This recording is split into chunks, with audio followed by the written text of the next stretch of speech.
அசாலியாவின் பண்டைய இராச்சியத்தில் சூரியன் அடிவானத்தில் மூழ்கி வானத்தை கருஞ்சிவப்பு மற்றும் தங்க நிறங்களால் வரைய மக்கள் இயற்கையுடன் இணக்கமாக வாழ்ந்தனர். அவர்கள் தங்கள் வாழ்க்கையை வழிநடத்தும் மற்றும் அவர்களின் தேவைகளை வழங்கும் உயர்ந்த சக்தியை நம்பினர். ராஜ்யம் ஒரு நியாயமான மற்றும் நியாயமான அரசனால் ஆளப்பட்டது. அவர் தனது மக்களை நேசித்தார் மற்றும் அவர்களின் நல்வாழ்வை உறுதிப்படுத்த தன்னால் முடிந்த அனைத்தையும் செய்தார்.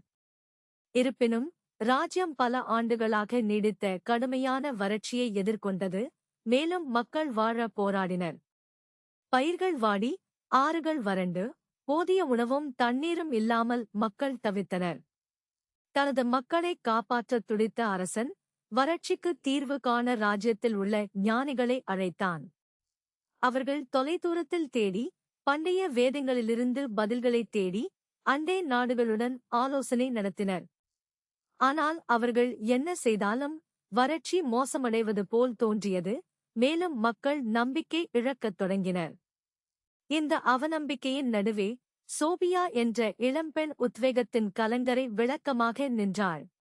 ராஜ்யம் மீண்டும் ஒரு நாள் செழிக்கும் என்ற நம்பிக்கையை இழக்காமல், பிரார்த்தனை செய்வதிலும் தேவைப்படுபவர்களுக்கு உதவுவதிலும் அவள் நாட்களை கழித்தாள். உணவு மற்றும் தண்ணீரை கண்டுபிடிக்க மக்கள் போராடிய போது, சோபியாவின் ஊக்கமூட்டும் வார்த்தைகளும் அவரது தன்னலமற்ற செயல்களும் நம்பிக்கையை பற்றிக்கொள்ள அவர்களை தூண்டியது. சோபியாவின் பக்தியைக் கண்டு நெகிழ்ந்த ராஜா மழை வேண்டி மக்களை கூட்டு பிரார்த்தனையில் ஈடுபடச் சொன்னார். எனவே அவர்கள் அனைவரும் நகர சதுக்கத்தில் கூடி உயர் சக்திக்கு ஒரு வேண்டுகோளில் கைகோர்த்து குரல் கொடுத்தனர்.